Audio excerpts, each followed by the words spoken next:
Table Talk is not your typical D&D TTRPG podcast. We are not here to run you through our whole campaign.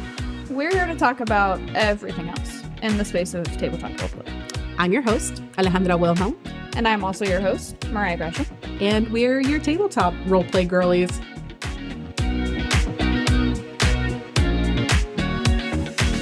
Alrighty, welcome back.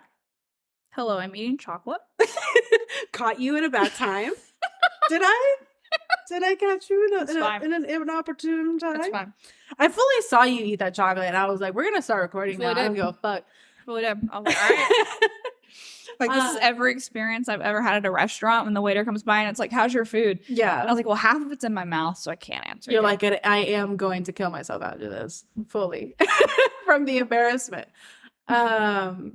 Yeah. So, welcome back to episode 4 of Table Talk. And we're gonna get into something that we are both very passionate about. Very passionate about. To an alarming degree, I would say. We did spend, how long do you think we spent making characters yesterday? Yesterday, I think we spent that's a genuine question. I'm not being a smart ass. Because we finished yours probably about 8. Yeah, but I think we started when did Bex come over?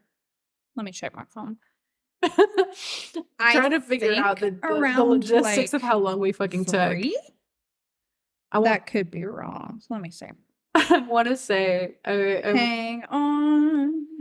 Definitely in a 4. Yeah, she got here at 3 or around 3. Okay, so like a clean 5 hours. Yeah, a clean 5 hours. Better than like 8, which is what I thought it was. That would like, it's it's an American school day. An American school day. So if you can't tell, the subject today is character creation, which we are both absolute just goblins about. Yes. But yeah, like character creation. So I'm going to talk a little bit about like my personal process, because I know you and I have similar but yet different. Yeah, mine changes a lot. I feel like you have more of a set method, and mine really changes depending on the campaign, where I'm at mentally, what stimulus, like, and what thing I've seen or consumed. What location do the stars have in the cosmos? Basically, absolutely. Yeah. So my method a little bit is I have a tendency to peruse, Pinterest, which is a haven for the good character art. And I truly have it down to a science, to where somebody could be like, I'm really having a hard time finding character art for this character. And they just give me like 3 characteristics. Yeah. And I'm like, I have it pulled up like a goddamn FBI agent hunting for like America's Most Wanted. You have Great Gatsby orcs. It's disgusting. I have Great Gatsby orcs on my timeline. If I try to look for orcs, I don't get Great Gatsby orcs. I get the basic ass orcs. You get like a big hulking barbarian orc. And I'm like, listen, do I love that for certain scenarios? Yes. Is that what I'm looking for? No. Meanwhile, I have these like sleek, beautiful, like Gatsby orcs in tuxedos with martini glasses. Yes. And open flapper dresses. And it's a very niche ecosystem. I have more like Pinterest. Moody, like elven murder bitch vibes. I mean, which check 4 episodes in, and how much time you've spent talking about how you make unhappy bitches. I am running Vampire the Masquerade. It does check. It tracks. The math does math. There's a lot of dark academia, academia vibes in there. They're a vibe. I love all of your characters. Thanks. I like that. But yeah, I have this method of like, I tend to peruse and collect and hoard character art. Especially now as a DM, because now I need NPCs. Now it's like validated. Now I feel valid in you had how much. You had the hoard long before, and you're like, this is my dirty secret that no one can know. Yeah, about. Because and now that you're in DM, you're like, I can justify. You're like, this is practical. Yeah, this is research. Now it's kind of like, I'm self-employed running my own business, and I can write this off on my taxes. Yeah. is the energy. Whereas you're like, before, my 18 Pinterest boards just make me look organized instead of obsessive now. Exactly. That's really all you can ask for, truly. And so I do just be out here looking through character art. And then when I find one that just resonates with my heart and soul, especially with the vibe of a certain campaign I'm about to start or a one shot or what have you, I'm like, this is it. And then everything will be structured around this. And so I take a look at the art and I'm like, do they look like what kind of class do they look like they could be? Yeah. And that's when I start going like, okay, this art I think could be a rogue or whatever. And then I start delving into that. I pick the classes. Depending on the campaign, I will start absolutely hounding and bombarding my DM constantly. Yeah.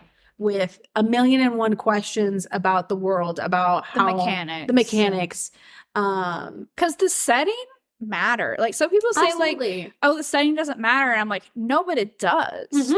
Because you can't just make a Margaritaville, like, beach buddy if you're going to be in the tundra. Yeah. And I'm like, that's an extreme example. But I'm like, I need her to fit. Yeah, like you could, but you're going to have to be pulling some strings to figure out why he's there. It's like if I whip out a drow and drop them in the middle of Faerun, like, that's going to be rough. It's going to be a rough time. Me. Versus if we're in the Underdark, then it's fine. Exactly. So I do be out here just absolutely sending novellas to my DMs and being like, part of my creative process is like, yes, asking questions, then like throwing ideas at the wall, seeing if they stick. And I need that rapport back and forth in order to be like, okay, what about this? What about this? We start latching on to little bits and pieces, and then I start forming a big picture. Another thing that I like to do sometimes is like a little used thing that sometimes doesn't really get brought up, but I kind of like to take a look at the flaws and ideals in the bonds. When I don't have an idea of where if I don't already have a set idea of where I want to go with this character. Yeah. I tend to look through those. Like once I've picked. Yeah. Sometimes they give you like a starting place or an idea to run with. Once I pick the race, once I pick the class, in the background or whatever, I can sift through those, and sometimes you can start finding cool things to work off of. Yeah, just like little things to flesh it out a bit. Like maybe what their big driving motive is, but it's like how they feel about it or other characters feel about them or whatever. And like, actually, that was the entire way that I came up with Cadence. Oh, okay. So Cadence was one that I struggled for a bit because I knew I had found art of... Yeah, the original Cadence. The original Cadence. The original Cadence, she evolved a lot because I think the original art was this one of this like very porcelain, like porcelain, almost like Fabergé egg. Yeah, playing a violin and like a little French Revolution. Yeah, very cute, very cute. And that was the original art I had, but then I was having a really hard time coming up with what they are, who they are as a character, what's their story. And I think, let me see. Oh yeah, I have them right here. So I went through those and I picked things, and let's see.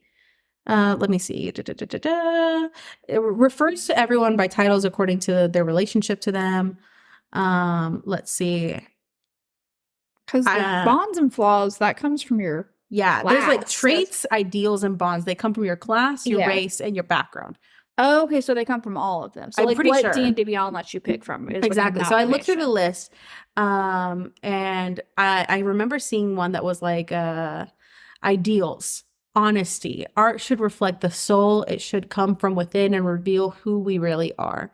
And then after the fact, I like highlighted the word soul because that was a very important theme for that campaign. Bonds. I idealize a hero of old tales and measure my deeds against that person's. Later, after the fact, realized it was idolizing a hero that was actually themselves, but they don't remember. Yeah. And then flaws. I have trouble keeping my true feelings hidden. My sharp tongue lands me in trouble. That one I actually don't think I ended up using. It's less of a sharp tongue than that. It was more of like she didn't have an ability to lack of social understanding. Yeah, she didn't understand why she would lie because she'd never been in a position before coming to Ravenloft where that would have benefited her. Yeah. But it was that like that first one that talked about the soul. And then because he had mentioned that souls would be a big a big deal in this campaign. I started kind of working on that. I did some research on Warforged and like how are they created, and like the mystery around how they're created is kind of left out in the open. And the debate about like, are they people? Are they people? Do they have a soul? And so I was like, okay, this is, and like that was my thread that I started pulling on. And I think I also found a TikTok of this really great creator who does like reimagined lore in D&D, and he did one for Genasi. Interesting. And talking about this concept of the character is the elemental spirit, and the physical body is just a vessel that is compatible and with that the spirit remains. They just change vessels exactly, and as those vessels and they're created like during this thing was like it was called like a Ronin font or something. It was like an elemental storm, and that's when like the compatibility of the vessel and the spirit trying to enter the material plane happens, and then boom bam, you've got a Genasi. And so there was something about that. And then like I found different art of a Warforged that was more like water-based. And so I was like, oh, like a water Genasi trapped in a Warforged body. And it was that little fucking like thread that I started pulling on, and then my conspiracy board started growing and the red lines were connecting. And I was like, okay, I'm figuring out who this character is. And before I knew, and in the conversations with my DM as I came up with those ideas and bouncing off of him, that's when I tied her to an NPC and all these other, and like by the end of it, I was like, okay, I have her. Like she's been born and she's fully realized, and I'm invested. But you have to like go through a process to really hit that moment where it clicks. It's almost like I had that with Eva, my monk, in the Ravenloft campaign, where I made her, and I kind of, I've only played spellcasters before, so kind of like, I want to just play a martial character. I want to hit some stuff. I don't want to have to keep track of spell cards. Like, I just want to be a little chaos goblin. And so that's kind of what I went in with, and I went in with like an idea-ish of who this character was, and a little like a milder version of what you had with Cadence. It was just like I wasn't fully feeling it, and so I made that plot very early down the line that she would get killed off, and that would be a fun little plot twist that we could just whip out. But then like Eva was a Way of the Drunken Master monk, and so like it's not mandatory that you be an alcoholic to study that tradition, but the writing's on the wall, right? It's more like they move in a way that is similar with drunkenness, so that like people underestimate them and all that jazz. Full Rockley. However, it kind of came, I'm like, okay, well maybe one, like through this trauma that she's had, like she starts drinking more, and she turned to that because her dad was a functioning alcoholic and who was like ran the monastery. And that like, the drinking and having that kind of twisted relationship with alcohol in the monastery she grew up with was part of how they accessed some of their higher level abilities. So it was a thing of like, their monastery was attacked when they were younger, and like her mother died defending it, and then she was kind of left like I knew her older sister had left to study like under a new tradition, because that's how Eva got that like Way of the Long Death tattoo. Had that ability. But so it was like just Eva and her two younger brothers, and she was kind of in that position of needing to inherit this monastery and all of that. And so you saw her kind of starting to go down the road her father went down, that she said she wouldn't, with the drinking and stuff, to cope, because Ravenloft was the first time she had left her monastery. Because what a time. What a time to be like a little simple country girl hitting the big city of Ravenloft. And like before, it was literally just like okay, this would be interesting and ironic if this character's like was pretty naive, and their first time that they left their monastery literally was when they got the offer to go to Ravenloft. And she would have no idea what she was getting herself into. She would just accept it blindly and go because she wanted an escape desperately.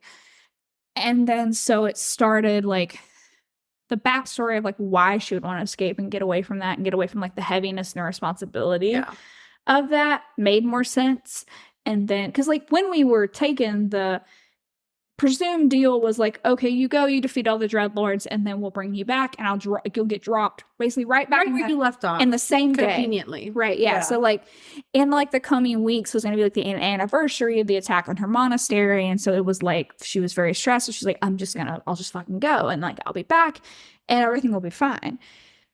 And then like much naivete. Yes, and so what started is just like this naive character. Now she had a reason for that. Like she wasn't allowed to leave the monastery because her father was afraid that more of the people he loved were going to die because they didn't know the assassins who came in and tried to kill them all. Yeah. And it was just so like that character developed into so much more, and I had so much more to play with.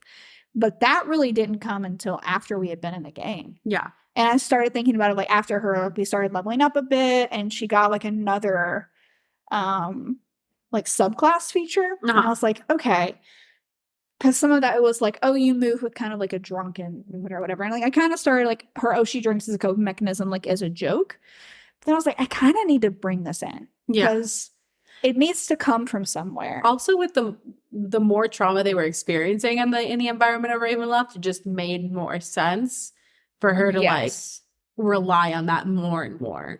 Yeah, and it's like she has this kind of ability to still function because like, you know, elven heritage, like that good immune system, you know, magical creature thing, and then also this tradition that she's trained under where you're kind of, it's been destigmatized, I guess, a bit, and also like there's a bit of like already exposure to what it's like to be intoxicated at some level and how that can affect your ability to move without impairment and things like that. Yeah. What I also equally love, I think, are those moments with those characters that maybe you entered the campaign with like nary an idea of who this person is. And then as the story progresses and there are times when you say things on a whim and they become a pivotal part of this character. And sometimes even you get so far into it that you realize in retrospect that like you made decisions about this character without knowing who they would eventually be. Yeah. That perfectly line up with the full image of that person. Down to like, I remember there are times when like I've picked character names just because I'm like, this sounds pretty. And then the character develops and then I look up the name meaning post things happening. And I'm like, oh, it fits so good. And I had no idea. Yeah. And it just happened on its own. And those are the best moments. But like the one that I can think of the most is my character Raina.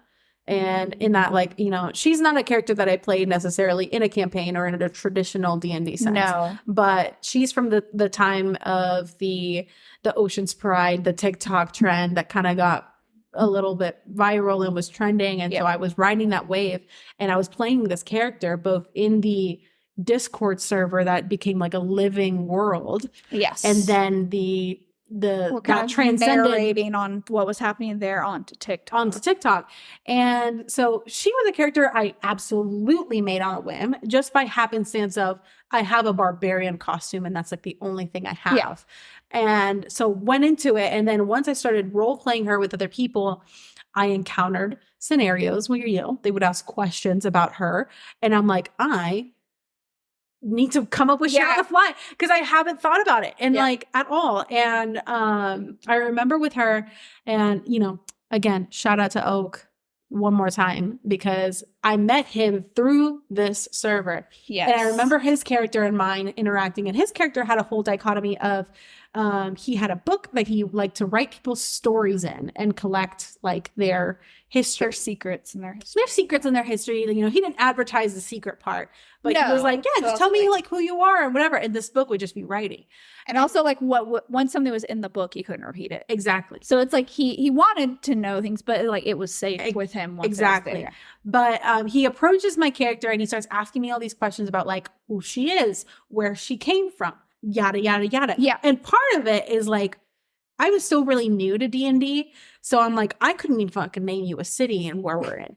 And so I was like, and on top of the factor that I'm like, I haven't even thought about anything respective to this character's backstory. So I made her intentionally really dodgy about revealing her past and her truth, and like try to brush it off as a joke. And if he pushed further, she's like, I'm dead ass just not going to tell you. Like, I'm just here for a new life. Like, let's not dwell on the past. Very much. Like, I came here to start fresh, start new, and I'm not really going to delve into my past. And I made her so dodgy. And me and that person talked afterwards, and I like let him know. I was like, you're like, hey, it's just because this is me. This is me because I don't fucking know. And and he's like, no, that's cool. We can use it. I dig it. And so, but then that prompted me being like, okay, well, if she's dodgy, why is she dodgy? And I, at the time, had read a lot of like ACOTAR. You just read like the main trilogy of ACOTAR. Yeah, I read through a lot of ACOTAR, and then also like I was watching The Witcher, and like there's several different influences that I drew on for inspiration on this. But then I, made her. I had made her character for the Ocean's Pride mechanics to work, and I had chosen the background of Noble on a whim. Yes. And I looked at that and I was like, okay, well, I got to do something with that. And then I also harkened back to our previous campaign pre-quarantine that was in Eberron. Yeah. And a character that our DM played. And things that happened with him going into the Feywilds and whatever. And so I started kind of tying this narrative of she was born a noble and heiress to a throne, but her dad, prior to her birth, had made like a deal with a Fey Lord in order to gain riches because of the reputation from a different NPC that had done the same.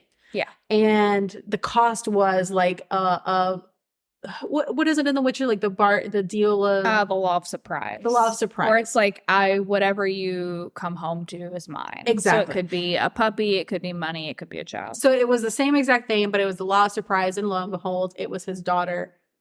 And ironically, in fairy tales, often is the child. Often is the baby. And so kept that narrative. And then, when she came to age to be coronated, he came to collect. Her mother said, nah, did some magic wumbo to basically make her identity go away. Yes. And she had to go start a new life as an entirely different person. And should anyone ever find out that she was who she was, the spell would be broken, and that Archfey would be able to find her again. Yeah. So I came up with this whole fucking narrative just because of the fact that like I didn't fucking know and what her story was. And it stemmed from that decision to be like, I'm gonna make her kind of intentionally dodgy because I don't know how to answer these questions. And there's definitely something to be said for giving yourself leeway and just like leaving things vague. Yeah. And like not you don't have to box yourself. If you know, great, but you don't have to box everything in. Absolutely not. Jump. You can walk in with, nothing but a goblin and a dream. Yeah. And see where that takes. Find your way. But I love those scenarios that you start playing with a character, and like whenever you run into things that you're like, I haven't really thought about this. Or maybe the dice have dictated something about your character now. Yeah, you have to incorporate. And that is also super cool. We've had a lot of that with my character in the Strixhaven campaign. Mm-hmm. Of like, I've never been the person that, I think there's a few people with like dice and characters. Like some people have like one set of dice that's for that character. And then so we have like a couple sets of dice for each. And I was always more of the person that like I had a lot of dice, or like a good amount of dice. And then like calling it? Is that what we're calling it? Yeah, the giant bag's not full. It's sorted by color. Okay. I have no room to talk because I have a full fucking monster, and I have a throne of dice that I sit upon. Yeah. I had to make myself stop. I went where I was buying too many of them in like quick succession, and I was like, I must stop because I need to budget and be an adult. But I would have just like my whole dice hoard, and then every time I played, I would roll a few, or I'd just kind of vibe check them and like pick what I wanted to play for that game. But then for Strixhaven, I've turned into now the person who, it's like my Strixhaven character, she has one set of dice. These are her dice. Those are her dice. I don't touch. And she lives and dies by them. Yes. I don't touch them for any other character. And yeah, we live and die by those dice. They're plot dice. Mm-hmm. If they didn't roll that great last session, then it was not meant to be. Opportune moments, and I'm like, you know what? Them's how the turntables. Like it's fine. Because I've gotten some very clutch, like 17s, 18s, 19s, 20s.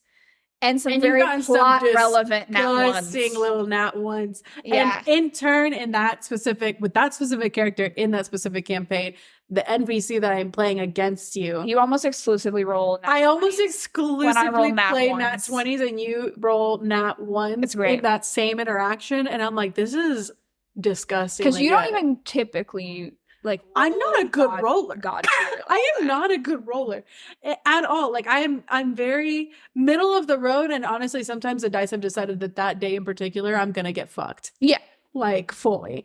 And, I am definitely not our previous DM that would roll like an absurd amount of would have to fudge how many like nat 20s he rolled because he would roll like 5 in order for us to not die. Yeah. And disgusting. But no, yeah, like the fucking the way that the dice will dictate plot is one of my favorite. It's very favorite things, both cool. for the failures and the successes. I loved another funny example of that is I loved during the very, very beginning of Ravenloft, that one shot we ran that was kind of actually like a skip ahead a little bit in the timeline, where like we were going through the dungeon and like we had found there was a tripwire, because of course there was, because it's dungeon, and like, we're all going and like somebody did like a search for traps and found like the tripwire, like clearly pointed out tripwire. Somebody's got like, people got night vision, somebody's got like a glowing sword or a torch or some shit, and we're like, see the do you see it? Everybody, we're all in agreement that we see the tripwire. It was like fantastic, hot and sexy. And then so everybody gets over, surpasses the mountain that is the tripwire. Fine. And then Ollie's character Cadence goes to cross the tripwire, and you roll in that one. Yeah. And you full roly-poly into that bitch and set it off. Yes. 100%. And like, did cause, I think I was fine. Yeah, you were fine. Funny enough, I think I rolled the nat 1 for the tripwire, and the dexterity check that we rolled after. Well, I was solid. Just matrixed out of whatever the fuck. Yeah. Right. And then meanwhile, everybody else got like Indiana Jones with some spikes from the floor. Yeah. Yeah. Oh, it was so good. Cadence was like, oh no, I have made a mistake. Oh, it was so good. That was bad string. It was so good. And then honestly, I think in a lot of other cases in the future in that campaign, there were several times when there was like clearly a trap shown. And there were definitely more instances where I rolled like a nat 1 on these dexterity checks. Because it became a running bit where it was like anytime that there was a trap, everyone's like side-eyeing Cadence, like, bitch, you better not. Bitch, so we need to let and then I would. And I'm like, I'm so sorry. I was like, we're gonna have to get you a little carrying. Somebody needs to baby you and me. Something. Over the trap, because it's not working. You need some flying boots so you can just float over. I don't know what. Well, and it was kind of like Eva, too, of like anytime there was an opportunity where one might get burned alive, it was fucking Eva. It was fucking Eva. Yeah, like the Chimera fight was real bad. Yeah. Like, she came out of that looking like the goddamn Rugrats Cynthia doll. Just a real mess. Yeah, because like she got so burnt that I like made some of her burnt scarring permanent. Yeah. Because she got spit roasted, not in a fun way. On top of now having like trauma based around fire. Yes. And and so like that was always interesting. Where's I going with that? My brain's not working. I think we're just talking about like rolling and the scenarios that like dictate character choices. Yeah. And it's like it was funny to see like fire become a thing for her, and like that wasn't something I ever really planned on being like a aspect of her character. And also like, the snail is really good too. Because the snails are still a joke. Snails are still a joke to this day, and I will never escape it. And I fully expect there to be a snail on my gravestone. You have like a snail crossing sign. It's like it's a lot. I think it'll be a moment of like, if I have died prematurely, y'all will be like standing your over my grave. Snail and if a little snail just peeks up, it's like that moment where you see a butterfly and you're like, they're still with us. But for me, it's this little slow Yeah. Slow moving snail. No, yeah, it was a situation in which I think me and Bex's character Tanari were soloing a diplomat mission with some gnomes. So it was the end of that intro quest. Yeah. It was the end of that dungeon where there was like, ironically, there were 2 giant big boy snails at the door.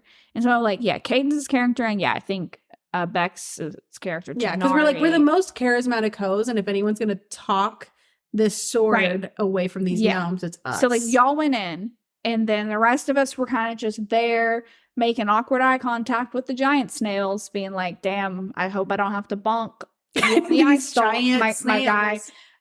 Flail snails. But yeah, so yeah, y'all were in that room. We were kind of in the hall. And I think Bex was trying to distract the gnomes so that I could sneak over and get the sword. Failed again. My like stealthy dex, whatever. Which like Caden's is a Warforged. She's not the most dexterous. She climp clomps. She does climp around. And I got polymorphed into a snail. Mm-hmm. And so, you know, at that point we were made, the door closed, y'all are trying to get in, but can't. Right. Because you're fighting off flail snails at the door. Yeah. And I got polymorphed into a snail, and meanwhile Bex is trying to finesse their way to get to the sword and fight off these druid gnomes and collect you and collect me. And I'm like, while they're doing that, I am still slowly progressing as a snail up this podium to reach the sword, because the last thing Cadence remembered was her initiative to go get the objective was to get the sword, and that does not change snail or gnome, but it is like a flaming greatsword. So it's not like, this isn't a rapier. This isn't a dagger. It's not a cutlass. It's not certainly not a toothpick. This is as big of a bladed weapon as you can get. This is some Scottish Highland shit. But I was determined nonetheless. Yes. You have to do. You are legally required. Legally required. And what Cadence said is she like. Oh, what's the correct word? I think because of Tanari being a Kalashar, we still had telepathic communication. Yes. So like, they, as Snadens was creeping up the handle of the sword. Yeah, and Tanari, I think, took that moment to try to communicate with me.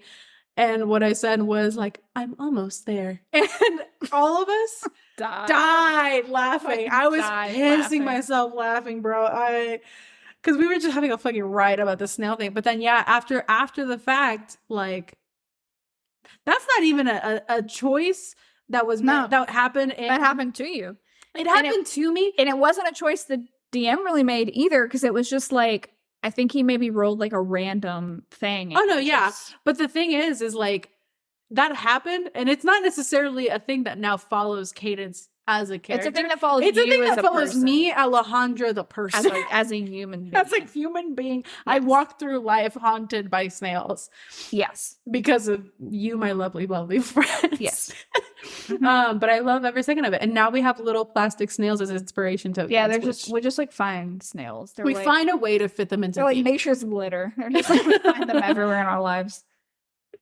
God, it's so good though. But no, yeah, character creation is such a fucking time, and it's so wild to me. And like, I think even there's a situation in, I think it's Critical Role that they reference it with. And you can help me out because I don't fucking know dick all about Critical Role. And it's Vox Machina. I probably got you. If it's the other, I don't know if it's Vox. I don't think it's Vox Machina, but it is the one where one of them is playing the little like goblin woman. Oh, that's not. So it's Mighty Nine. Yeah. Mighty Nine's campaign too. Yeah. I know. I've seen some of it. Yeah. And I've seen clips of this, but I think it's such a cool moment of, and you know, I don't understand the full context, but I know it's impactful of they made a choice on a whim about like a fear of drowning. Yes.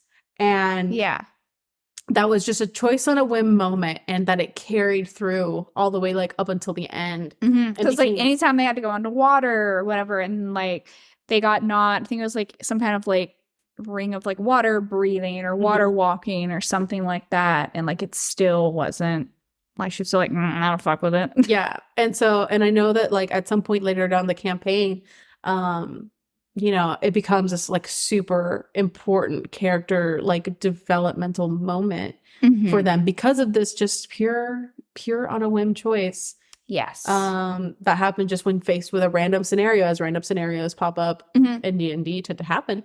And I had a similar experience with Val in that, like, in our journey to Kabara, we encountered a couple of different water-themed combats. Right.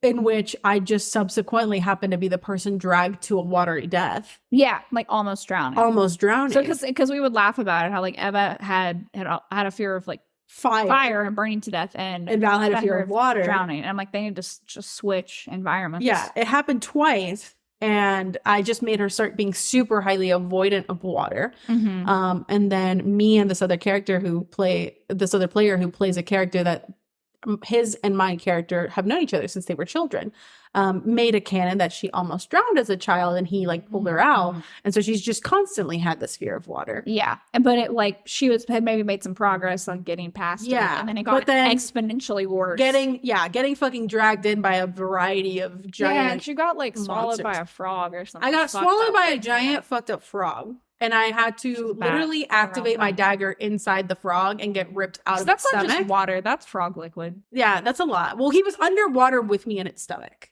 Yeah, but like within the frog. Within the frog. It's frog liquid. So then, you know, even after like getting ripped out of the stomach, I am now underwater having to fucking wait. Yeah, you aren't out when you're out. It's like, you know, this. Yeah. And then there were these like water elemental things that like almost dragged me into the water, and Boss was like wading into the deep to come get me. So it was a lot, and that one especially was like a reminiscent to that memory. Oh yeah, that like we made too close to home for her. And then, you know, funny enough, Voss made her a little necklace of water breathing to cope with her fear. No, which was very cute. And then she commissioned some goggles of dark vision because she doesn't have dark vision. And you know, now she's gotten and like, now she got Lord knows by lizard lords. What's gonna happen.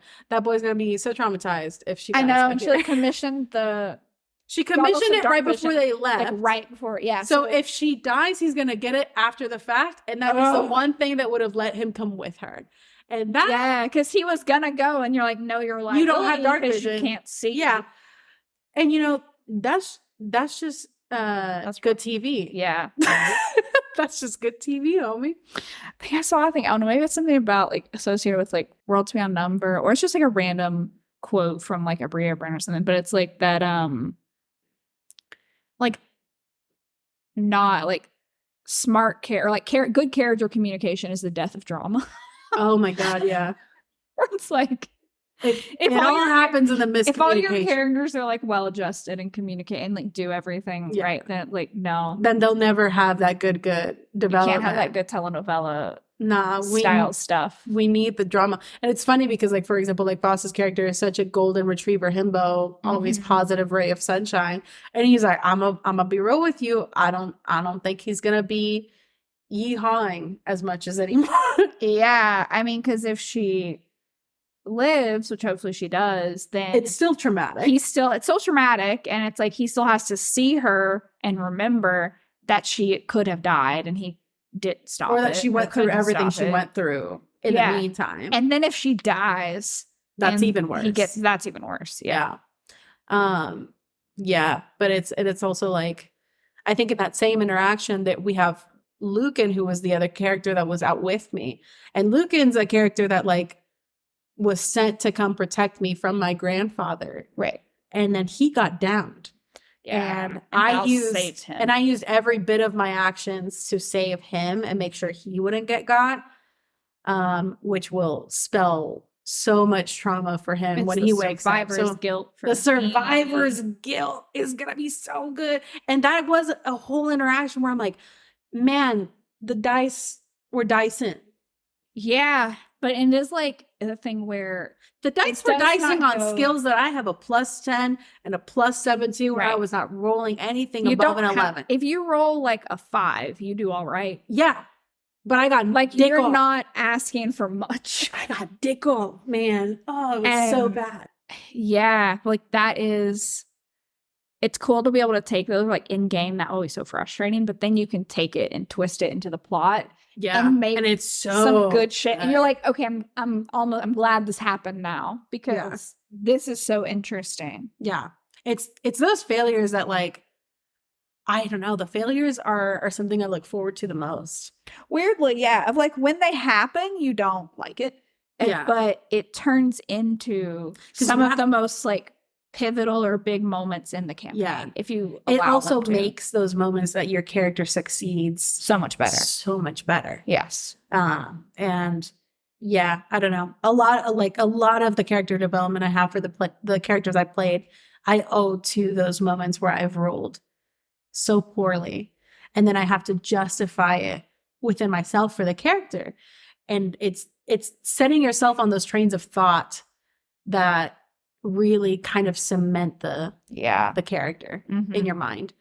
It humanizes them. Like you can't be out here like, listen, as much as we all want to be the main character energy, they aren't gods. They are not gods, and they are flawed. Yeah, and even if you're playing like level 20, level 30 characters, your dice could still fuck you. You're not infallible.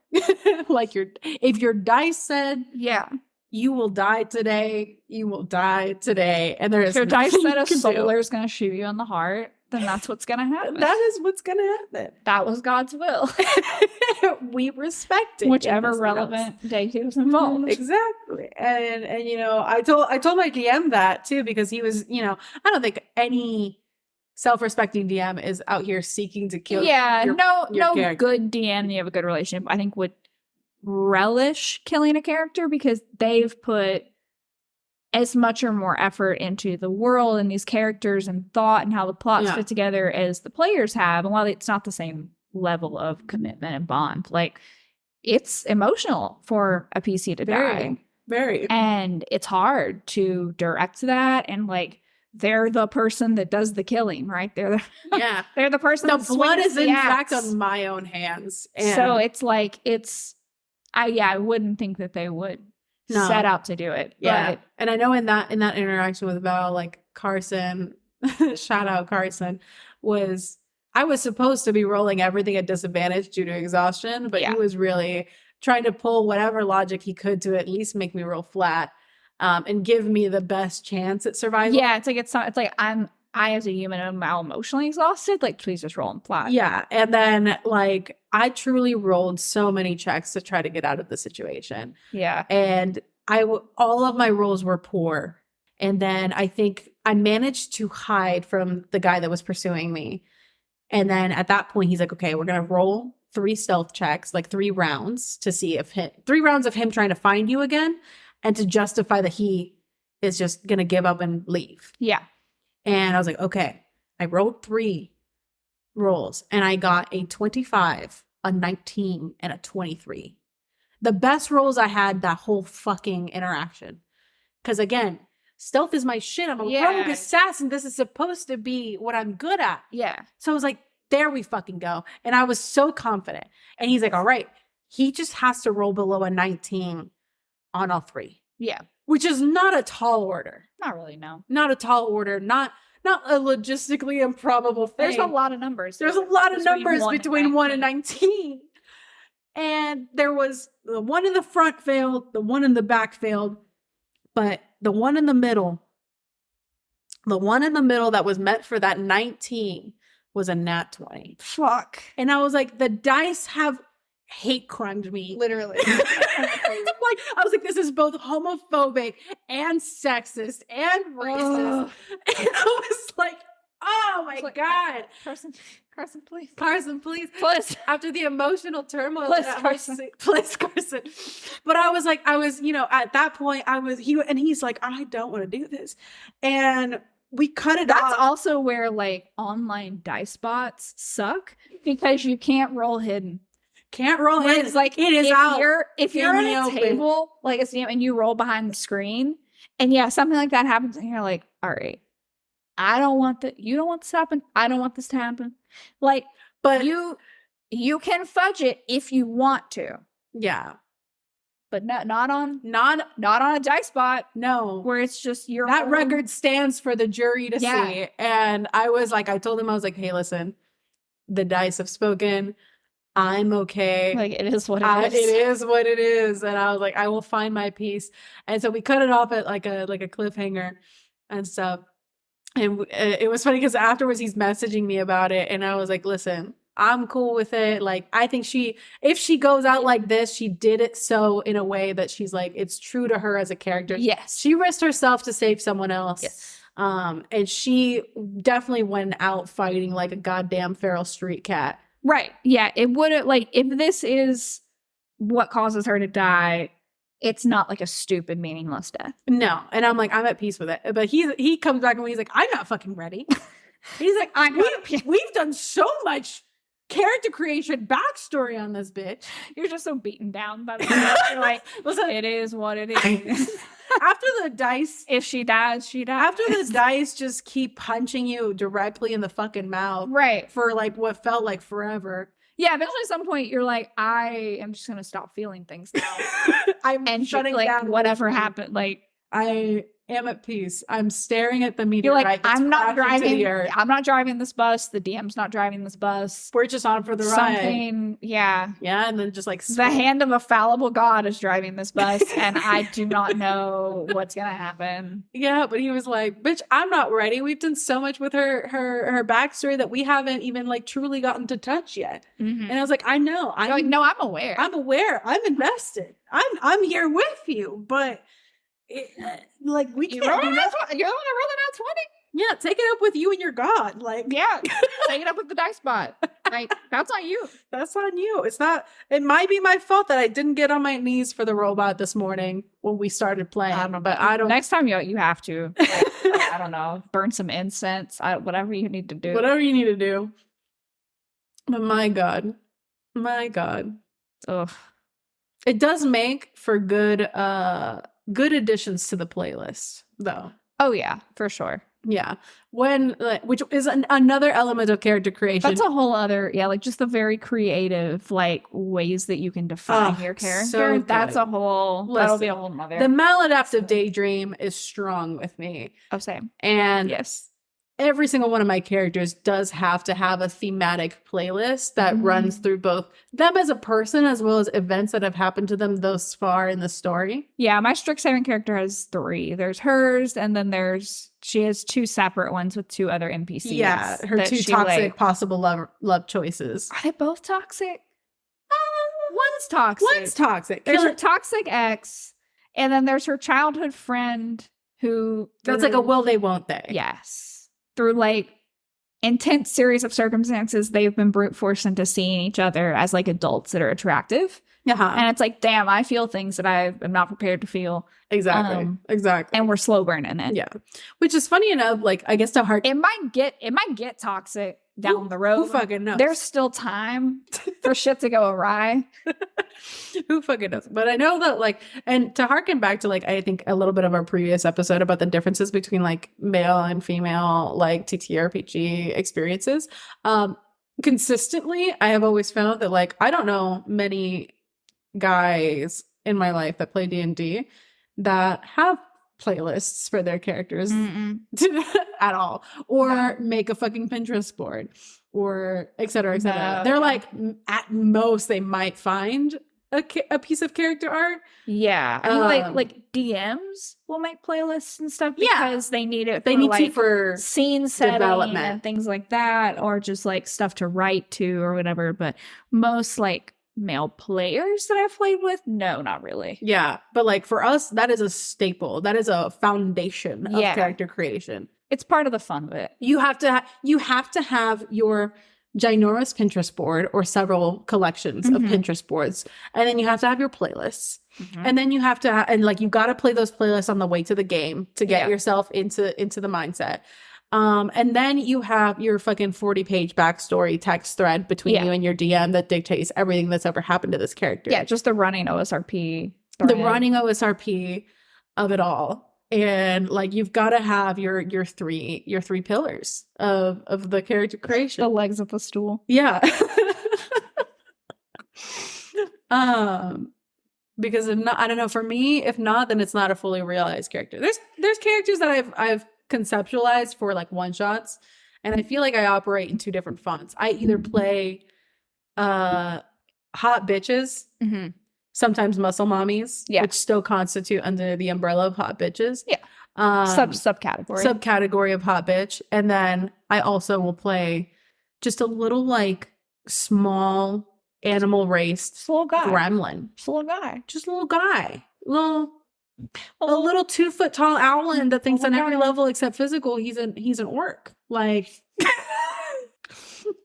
I love it. A little pocket-sized friend. A little pocket-sized friend who is full of chaos and mayhem, as one does. I typically only crank those out at one shots, but yeah, that you can like. It's easier to maintain that energy for a one shot than have to keep it up through a campaign. Yeah, I've always been like, I got to come up with something that's like really cute and kind of chaotic. And like one shots are a fun time to try stuff that you haven't tried before, be it like races or classes or different things. And so you have more license to just go a little buck wild because you're like, I'm not going to be stuck with this character and the consequences of my actions for the next few months if I do. You're also like, I can just fully spend all my fucking spell slots before we hit lunch. Like, I don't give a fuck.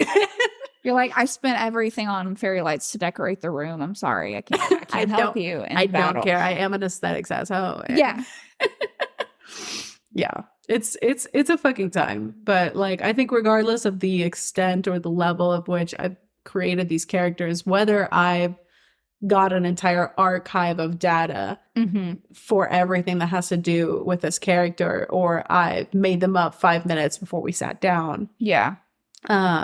Like, I think there's still always a process, and it's still just like, I don't know. I love all of them. I love all of them so much. I love having like, that's why I have the D&D Beyond like subscription, because like I can just have all my like little library, all my children. And like even some of the ones that like the way they're actually built isn't fully like I can't really do it in D&D Beyond. I still have a version of them in there. I have to. I was like, I need you to be present and accounted for in the classroom. Like you can't not. I need to visually see that you're there. Yeah.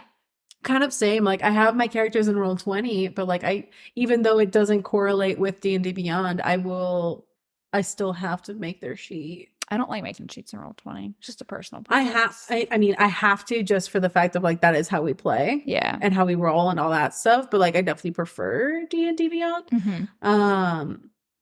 But like even though I have a Roll20 sheet, I still need to have them in there. That app access. You need to be able to Yeah. Fuck Wizards of the Coast. And I'll say that with my whole chest. Literally. But lizardly. Lizardly. I'm tired. It's okay. Fine.